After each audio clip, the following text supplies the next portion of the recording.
मराठी मला जास्त येत नाहीये तर तुम्हाला हिंदीमध्ये जास्त चांगलं कळेल कि आज हम भक्ति वेदांत हॉस्पिटल की तरफ से आपके सामने छोटा सा ड्रामा और कुछ जानकारी देने आए हैं जो कि बहुत लोगों को पता नहीं होती है। तो मैं अपना छोटे शब्दों से अब ड्रामा प्रस्तुत करने जाती हूँ। लाख टके की बात बताने आए हैं हम नौजवान, लाख टके की बात बताने आए हैं हम नौजवान। शाप है न पाप है जंतु का प्रताप है, शाप है न पाप है जंतु का प्रताप है।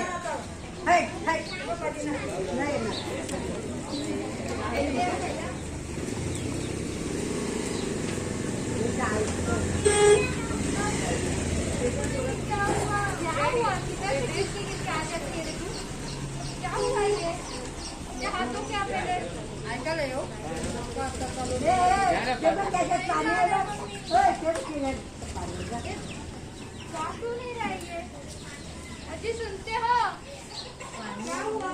देखो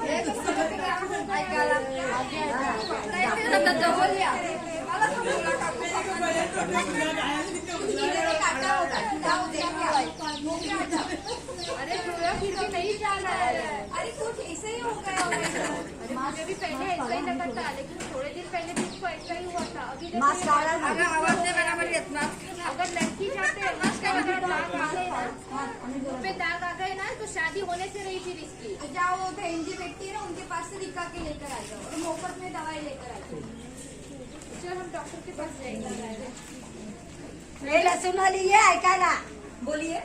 देखो ना इसके हाथ पे कैसे इन्फेक्शन हुए, कुछ रोज गया है, दाग आ रहे हैं ऐसा। चेक करा वाले ये कितने दिनों से दाग है आपके शरीर पे? अरे कितने दिनों से हो रहा है ये सब?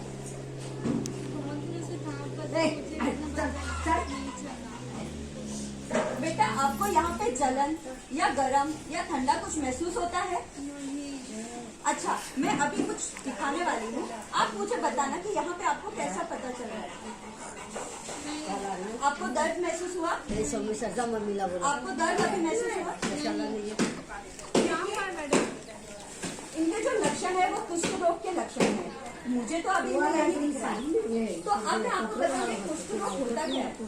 कुष्ठ रोग मेरे बच्चे को कुछ नहीं हुआ है, वो बहुत अच्छी है। कुष्ठ रोग एक छोटी सी बीमारी होती है। आप सोच रहे होंगे कुष्ठ रोग बहुत बड़ी बीमारी है, तो ऐसा कुछ भी नहीं है। तो अब मैं बताऊंगी कुष्ठ रोग फैलता कैसे है। तो कुष्ठ रोग का कारण क्या होता है कि कुष्ठ रोग में मायोबैक्टीरियम जो जंतु होते हैं, यानी हमारे शरीर में जब जंतु प्रवेश करते हैं तब हमारे शरीर पे कुछ लक्षणें दिखाई देती हैं।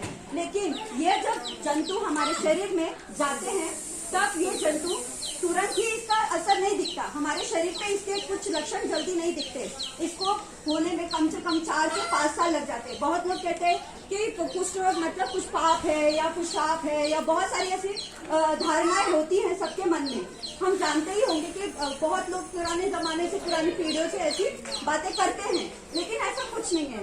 ये हमारे कारण कुछ जंतुओं की वजह से होते हैं। तो यह जंतु जब शरीर में प्रवेश करते हैं तो ये कैसे प्रवेश करते हैं, तो मैं उसके कारण बता रही हूँ। एक तो इंसानों के द्वारा, यानी जैसे कि आप हम साथ में तो बैठे हैं, लेकिन जरूरी है कि आपको और मुझे वो बीमारी है। आपके शरीर से मुझे भी लग सकती है, इनके शरीर से भी आपको लग सकती है। दूसरा कारण होता है हमारा पर्यावरण यानी आपके आजू बाजू की जो भी परिसर है, यहाँ पे स्वच्छता ना रखने के कारण भी जो भी जीव जंतु जहाँ पर पनपते हैं उस वजह से भी कुष्ठ रोग होने के कारण हो सकते हैं। दूसरा होता है जानवर। अब जैसे कि आप पालतू जानवर होते हैं वो अलग होते हैं, और जो बाकी जो जानवर होते हैं उनमें बहुत सारे ऐसे वायरस जंतु होते हैं जो कि हमें पता नहीं होते, और कुछ चीजें होती है जो हमें आंखों से दिखाई नहीं देती है। हम तो उन्हें बिना हाथों से छूते हैं, अपने घर में रखते हैं, उनके साथ लाड करते हैं, लेकिन उसके बाद आप हाथ धोते हैं, कोई नहीं धोता है। बहुत लोग नहीं धोएंगे, बहुत धोते हैं, बहुत नहीं धोते, लेकिन हमें पता नहीं होता है, बहुत हाथों से दिखता है। हाँ, तो हमारे हाथों में वो जो जानवर है, जो पशु है, उसको पकड़ने के बाद हाथों में बहुत सारे जंतु आ जाते हैं। तो हमें नहीं हाथ धोने की वजह से, स्वच्छता नहीं रखने की वजह से वो हमारे शरीर में जाते हैं, और वो हमारे शरीर में हमारे श्वासों के द्वारा, हमारे मुंह के द्वारा और हमारे खान पान के द्वारा शरीर के अंदर प्रवेशित करते हैं। दूसरा कारण होता है हमारा कमजोर इम्यूनिटी मतलब हमारी जो रोग प्रतिकारक शक्ति जो अभी कोरोना में चल रहा है, बहुत लोग कहते हैं जिसकी इम्यूनिटी अच्छी है वो बहुत जल्दी रिकवर कर रहे हैं, जिसकी इम्यूनिटी कमजोर है वो बहुत ही टाइम लगा रहे हैं। तो हमारी जो रोग प्रतिकारक क्षमता होती है वो हमारे अंदर रोगों से लड़ने का काम करती है। तो हमें कोई भी बीमारी होती है तो हमारे शरीर उससे लड़ने के लिए उतना होना चाहिए, कैपेबल होना चाहिए। तो ये कुछ रोग में वैसा नहीं होता है। तो जो कमजोर इम्यूनिटी के होते हैं, जिनका रोग प्रतिकारक क्षमता कम होता है, उन्हें भी यह रोग होता है। अब इसमें आप कैसे पता करें कि इसे कुष्ठ रोग हुआ है?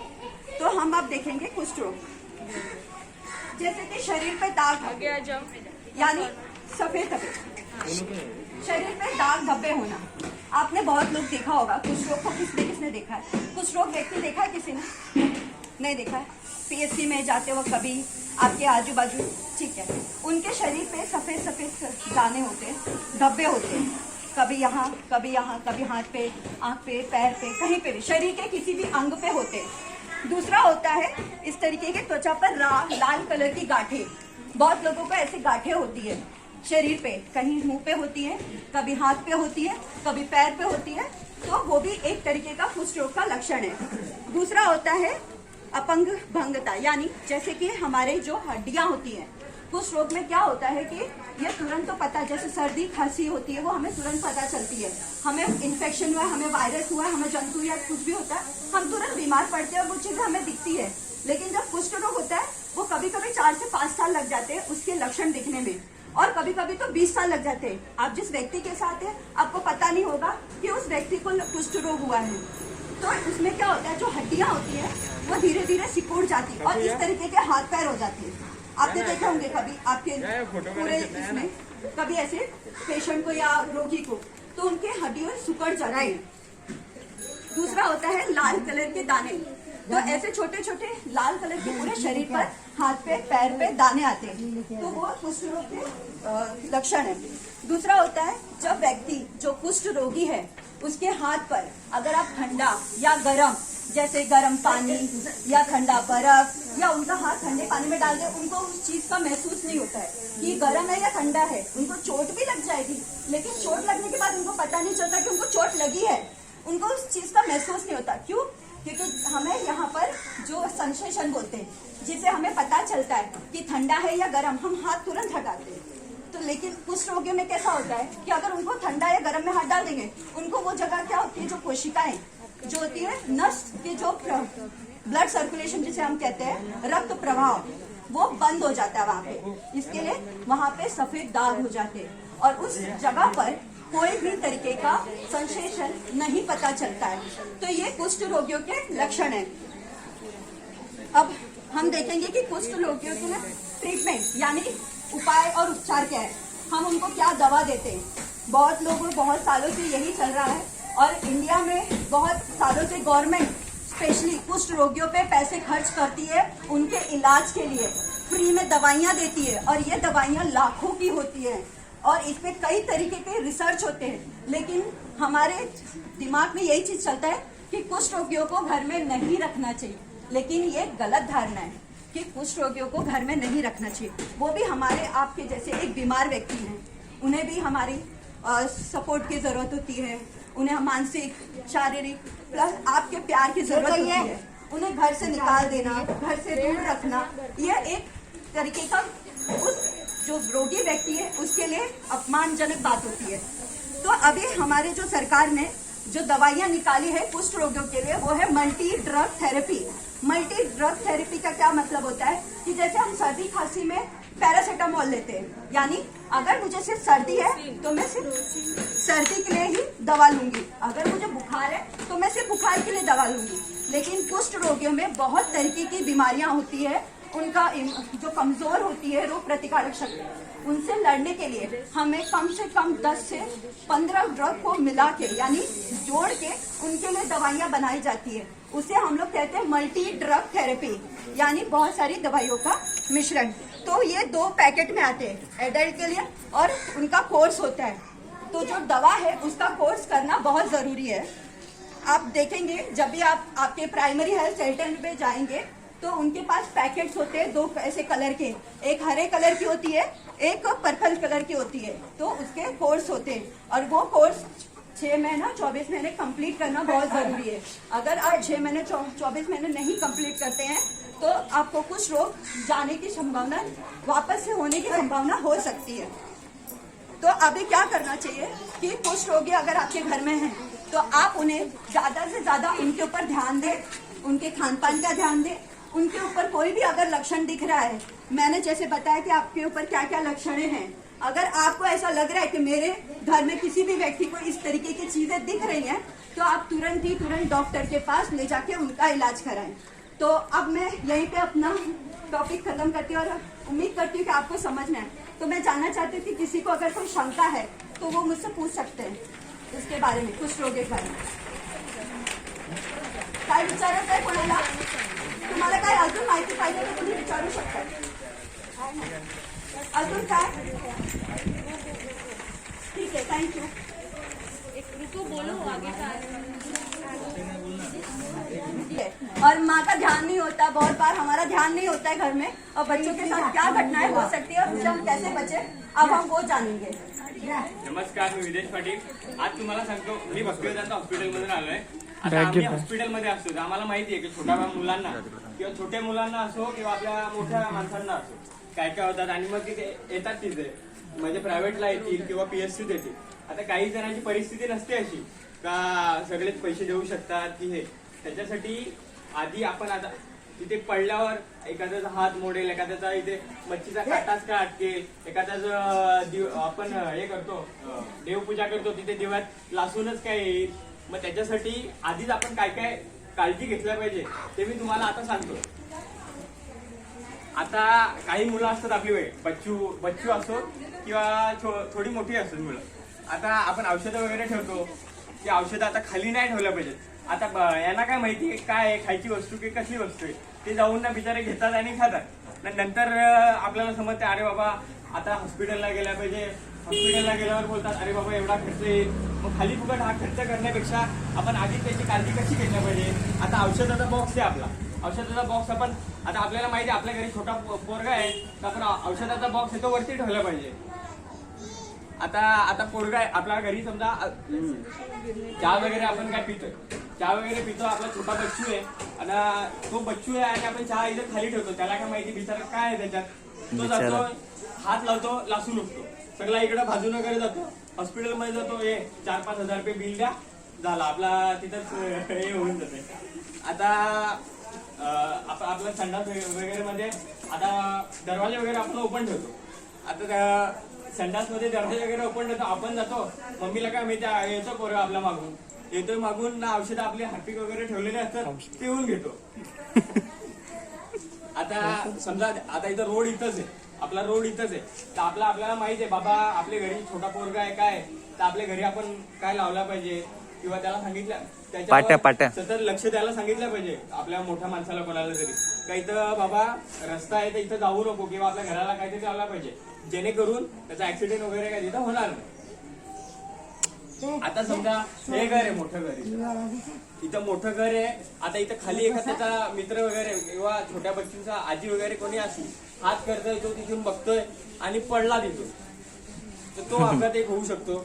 त्याला त्याच्यावर सतत आईने आपलं लक्ष ठेवलं पाहिजे त्याच्यावर। आता खुर्ची वगैरे वरून पडू शकतो, आणि आपलं आता इथे तर स्टोव वगैरे वापरतात की नाही माहित नाही, ही चूल वगैरे, आता चूल वगैरे आपण पेटवतो तिथं आपल्या छोट्या मुलांना घेऊन जाऊ नका। आणि आपले स्विच बोर्ड असतात, आता छोटा बच्चू आहे तो जाऊन हात बीत घातला त्याला शॉक बीक लागू शकतो, तर ते पण जरा आपले जेणेकरून काळजी घ्या। आता समजा तुम्ही केले असतील तर तुम्ही आता करू शकत नाही आपल्याला माहिती आहे, पण त्याच्यावर तुम्ही सतत लक्ष तर ठेवू शकता। दाखवतो छोट्या बच्चाला झोप येते, असा करलेला अशी करते। घेतो त्यांचं पण घेतोय, असं काय नाही काय। आता मम्मी वगैरे असतील किंवा काय भाजी वगैरे कापत असतील चाकुली वगैरे, तर आपल्या बच्चूला त्याच्या जवळ घेऊ नका, तर त्याला लागू शकतो, त्याला माहिती नाही काय काय आहे काय हा स्विच कापू शकतो, त्याच्यामुळे त्याला घेऊ नका। आता कुत्रे वगैरे असतात, आता चोरचा कुत्रा कसा आहे, आता पटकन येऊन चावला बिवला तर खाली फुकट खर्च येऊ शकतो, बस एवढंच। तर जेणेकरून तुम्ही काळजी घ्या आणि हे सगळं होण्यापासून आपल्या बच्चूला आणि सगळ्यांनी वाचा. थँक्यू.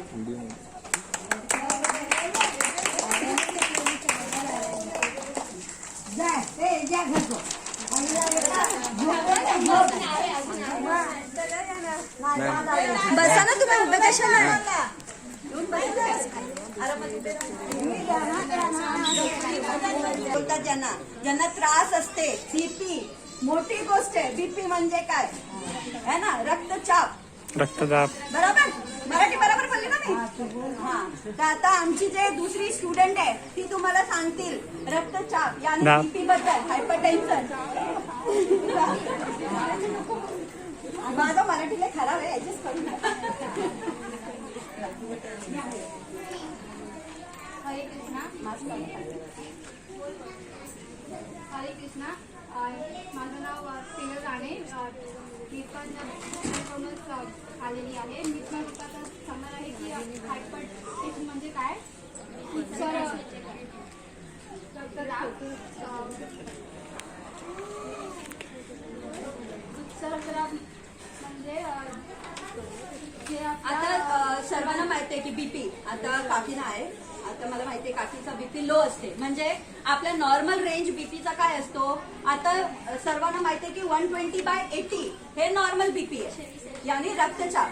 आता ते वाढून आपल्या न्यू गाईडलाईन्समुळे 130/90 हे नॉर्मल आहे. आता तुम्ही हॉस्पिटलला जातात चेकअप करतात मग तुम्ही विचारतात ना की माझी बीपी किती आहे तर कोणी बोलणार 130/90 130/80 म्हणजे हे नॉर्मल असतात हाय नसतात. तर ह्याच्यामध्ये कमी पण असतात आणि जास्त पण असतात. तर त्याचे कारण काय होतो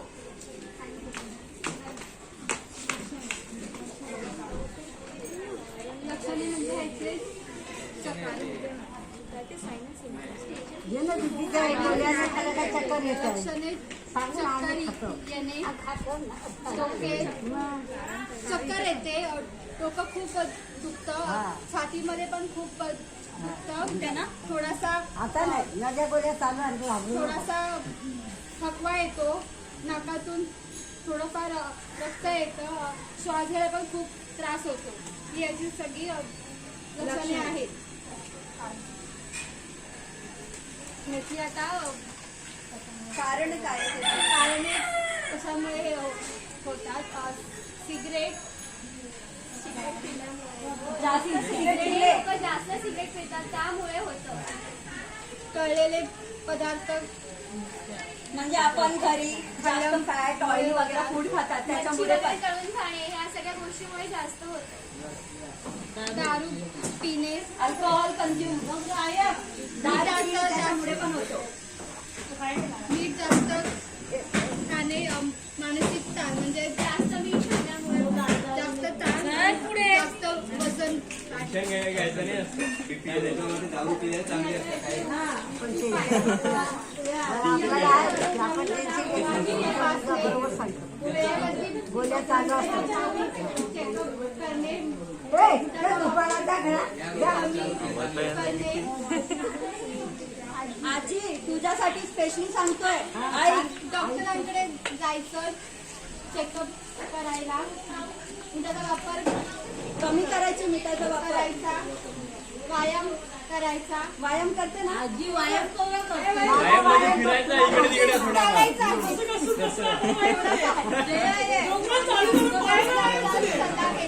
डॉक्टरांना विचारत राहायचं. वायर होत्या नका घाबरू नका तुम्ही वायरचं काय काम जास्त करायचं जरा. काम नको करू नका. लवकर नाही जाणार चालू आहे.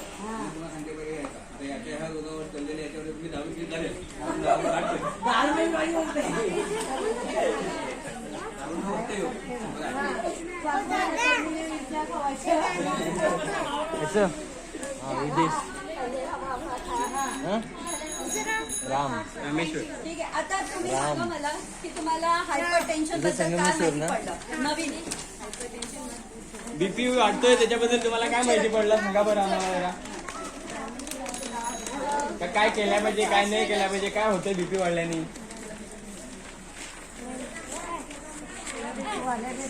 तुला आई काय प्रश्न असतील तर काय आम्हाला विचार आम्ही सांगू तुला.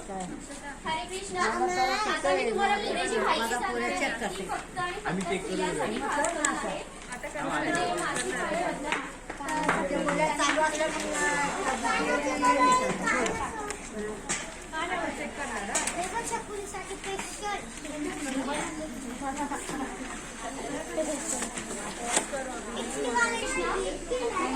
मी भक्तिविलास हॉस्पिटलमधून थर्ड इयर जीएनएमची स्टुडंट आहे.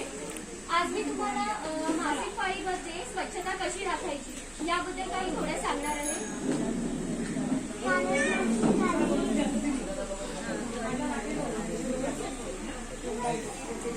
तर आता ही माहिती आहे ती फक्त स्त्रियांसाठी आहे, तर तुम्ही नीट ऐकून घ्या.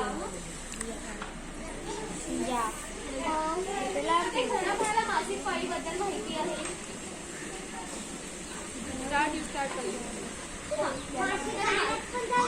मासिक पाळी म्हणजे स्त्रियांना 10 ते 14 या वयामध्ये येणारी पाळी म्हणजे आपल्या बॉडीमध्ये होणारी बदल त्याला मासिक पाळी बोलतात.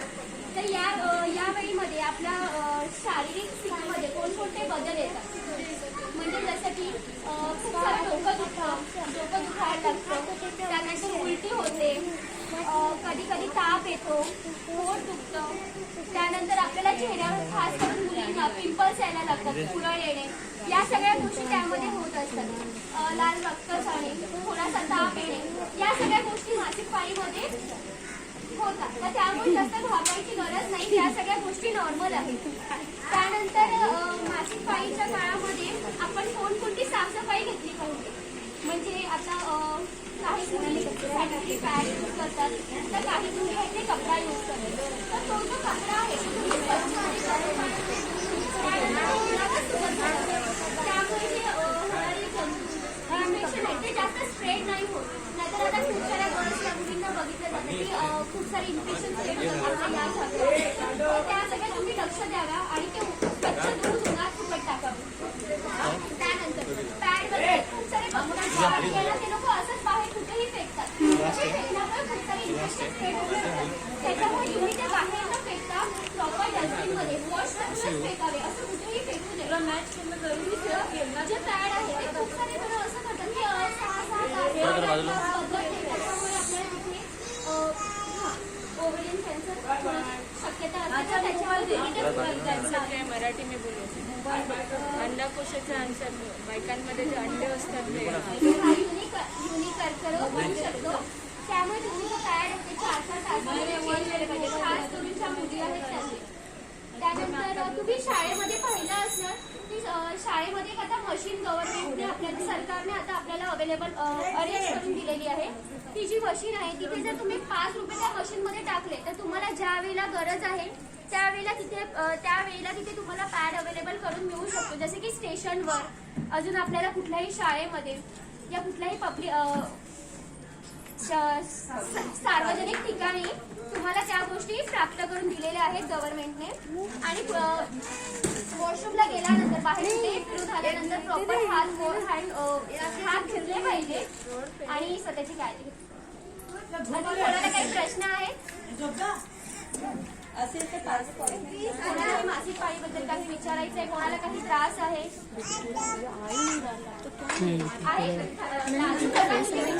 नंतर पण तुम्ही विचारलं तरी चालेल. कोणालाच नाही? ठीक आहे, थँक्यू. आता थोडीशी माहिती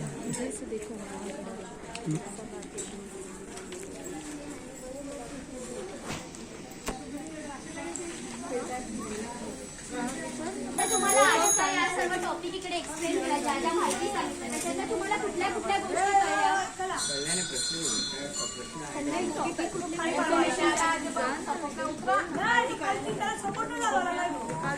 तुम्हाला आम्ही काय बोललो त्याच्याविषयी काय प्रश्न वगैरे असतील किंवा दुसऱ्या आरोग्याबद्दल कोणते पण याच्याविषयी प्रश्न असतील तुम्ही विचारू शकता आम्हाला. आणि तुमचा आम्हाला घाबरू नका, आम्ही काही तुम्हाला हे करायला नाही. तुमच्या घरात कोणाला काही ड्रेसिंग करायची असेल किंवा कोणाला इंजेक्शन वगैरे असतात डॉक्टरने सजेस्ट केलेले, बीपी वगैरे चेक करायचे असेल तर आम्हाला सांगू शकता तुम्ही. आणि तुम्ही चेक करून देऊ. शुगर वगैरे चेक करायचं असेल आम्ही तुम्ही शुगर वगैरे चेक करू. PSC मध्ये डॉक्टरांना काय विचारायचं असेल आता आमचा हेल्थ कॅम्प होणार आहे ना, थोड्या दिवसात आम्ही आता इथलं सगळं सर्वे करून आमचा हेल्थ कॅम्प होणार आहे इथे. हा, तेच बोलतो मी तुम्हाला. हेल्थ कॅम्प आमचा होणार आहे ना आता. आमचे डॉक्टर्स येतील, मग तुम्हाला काय काय प्रॉब्लेम आहे ते आम्हाला सांगा तुम्ही. मग डॉक्टर्स येतील, मग आम्ही तुम्हाला इथं घेऊन जाऊ. ज्या दिवशी कॅम्प ठेवणार ना त्या दिवशी सगळ्या गावामध्ये आम्ही सांगू. मग तेव्हा चांगले डॉक्टर येऊन चेक करणार आहेत. तेव्हा सगळ्यांनी चेकअपसाठी हा सगळं. आणि इकडे आम्ही वास्तव्याचे प्रत्येक विद्यालयाला जात आहे. तर 15-15 दिवसांनी कार्यक्रम घेणार आहोत. मग आम्ही इथे मोफतमध्ये चेक करून डेकोरेशन करायचं, चेक करायचं, आरोग्य चेक करायचं. कोणाला बीपी वगैरे चेक करायचं तर बिनधास्त करू शकता चेक आमच्याकडे. आणि आमच्याकडे मशीन वगैरे आहे. हा.